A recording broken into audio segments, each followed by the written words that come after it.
budget backpacking gear. And a quick review. So my buddy, like me, he's new to backpacking. He was kind of intimidated by the cost of backpacking gear. There's a bunch of car camping gear. A lot of the stuff would be too heavy for backpacking. So I kind of got him started with just the essentials of what I thought he would need, just to get him started. 7 items. I'll go over cost, weight, and where I got the items, and some pros and cons of what I'm seeing so far. I have the zoo over here. Let's go ahead and just start off with the cheapest item I got him. This is a generic fanny pack. Got it from the thrift store for $5. Stylish. With this pack, which I'll get into in a little bit, the hip straps don't have a big enough pocket for his phone. They do have pockets, but they're just not wide enough for his phone. So you can keep his phone or wallet or electronics, battery pack, or just snacks. So it's easily accessible. Huge pockets. So I think that'd go nicely with the pack. Moving on to the second cheapest item, I got him this stove. So this stove is from Amazon and it was like 10 bucks. Super light, has a igniter. So you don't need to worry about matches or a lighter. I'd still bring some flippable little pieces where if you need to put a bigger pot on there or just have it more stable. Also comes in this really compact like plastic case. So you don't have to worry about it getting damaged or anything. I wouldn't say it's the most durable plastic case, but it's better than nothing. This was 3 ounces, let me check. So the stove is 3.5 ounces, not too bad. The trekking poles. So I got him these trekking poles. They're just aluminum trekking poles. Cheap, they were like 15 bucks.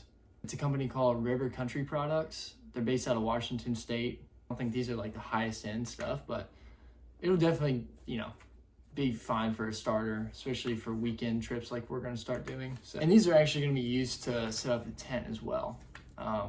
So another reason why he needed them. Speaking of tents, I got him a tent. This is actually my tent. His tent hasn't came in the mail yet. I got him the same tent, but just a 1-person. His weighs 2.5 pounds. Mine, the 2-man tent, weighs 3.5.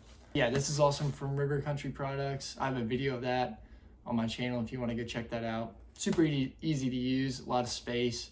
I think his is gonna have like 24 square foot of space, of floor area. Has a rain fly, comes with stakes, and it was $50. So not too bad. I mean, for a tent that's 2.5 pounds, $50. I feel like it was a pretty good deal. It's a 3-season tent, so you get what you pay for. So moving on to his sleeping bag. I got him the Teton Sports. It's a 20-degree rated bag. It also has like this compression bag. It's about 6 foot long, but this bag is 4.2 pounds, which is kind of heavy. This was also the most expensive. It was 75 bucks off of Amazon. So here's the sleeping pad. Also pretty massive. Buddy, he loves his sleep, and he also loves to sleep on his side. And I didn't want to hear him complaining to me that his pad was shitty. I'm just joking, but no, seriously, I wanted to make sure he was comfortable. This is actually 6 inches thick, so it'll be thick enough as long as it holds air. It had a lot of good reviews on Amazon. This came in at like 2.3 pounds, $29, $28. Not too bad. There's definitely some cheaper pads out there, but I was trying to not skimp on the comfort too much, especially because, getting into backpacking, you want to make sure you have a good night's sleep, get plenty of rest. Last on the list is his backpack. Got this off of Amazon. Actually got this on sale for like $36. It has this feature where you can like unravel this sack and you actually get a little bit more space. It's kind of perfect for a sleeping pad or sleeping bag. I'll show you. Fits perfectly into this little pouch.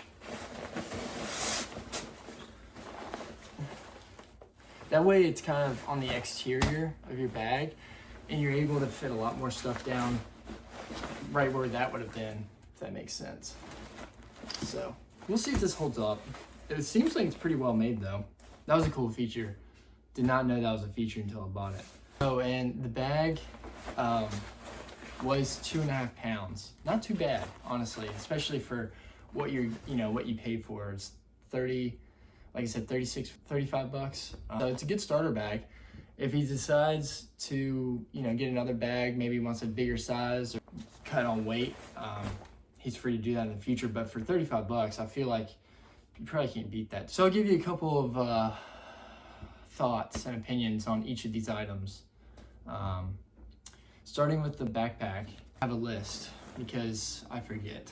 So a couple of the pros, the shoulder adjustment for the straps. I really like that. That way your pack isn't hanging off of your body. You can kind of adjust it. That way it's not putting so much stress on your neck and shoulders. So I think that's really cool for a cheap bag. It also has a hip belt. It's also adjustable, of course, all that good stuff. Really like this extension on the storage area. Also, I didn't tell you the brand name, Vanheimer, I believe. I also really like this aspect of it. It's like a clip for like either a GPS or like a water tube. So if you wanted to put that in your bag, you can use that. I think that was pretty cool. We'll add on. A couple of things I didn't really necessarily love about the bag is the quality of the straps. They're like kind of rigid and not very foamy. They give off this effect that they're foamy, but they're not really that comfortable. Kind of like very rigid, but we'll see. Maybe it gets broken in the more you use it. Also, the back doesn't have, like, it has a little bit of mesh, but it's not very thick. So I'm wondering if a lot of condensation and sweat's gonna build up against the bag. We'll see. I'm hoping that cushion kind of keeps its form to help airflow.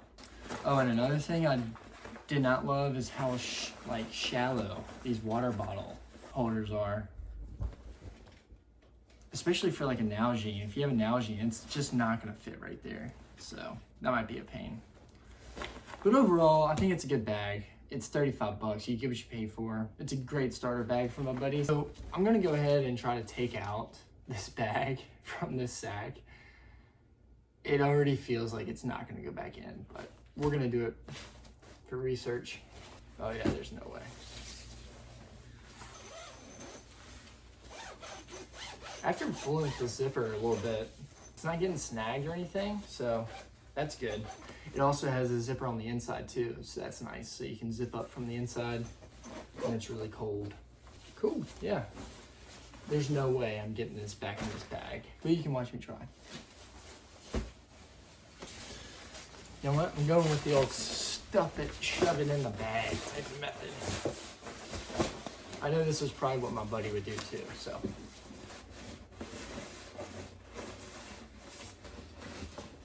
You know what? I was proven wrong. That was actually pretty easy. Buckle in the top here.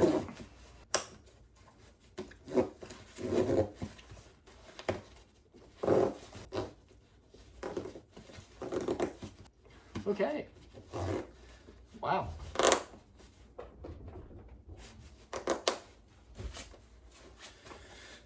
I stand corrected. I got it back in the bag and it's pretty compact. If you want a more in-depth review on this tent, I have a video on my channel. I just have a quick video, me setting it up, getting in it, initial thoughts about the breakdown and setting up process. Super easy. I really like this brand. They're pretty affordable. And it's an American company, which I think is pretty cool too. Like I said, this is the 2-man tent. He's getting the 1-man tent, so it's going to save him about a pound.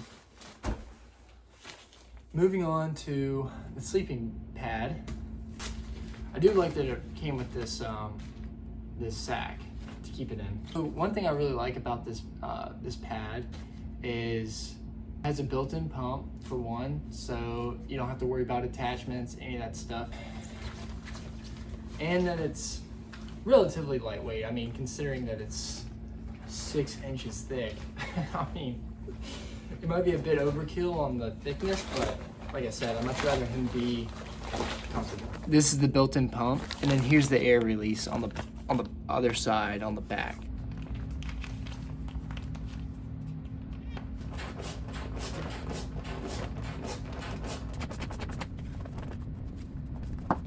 Oh, dude, that's not bad there. Make sure you use the stair climber before you pump this thing up. I'm joking. It's not too bad. It just took me a minute and a half or so to pump it up. It is really comfortable. So yeah, if you really enjoy comfort and sleep, I would choose the 6-inch, or at least something close to this. 1, 2, 3, 4, 5, 6, I guess technically 7 items. It was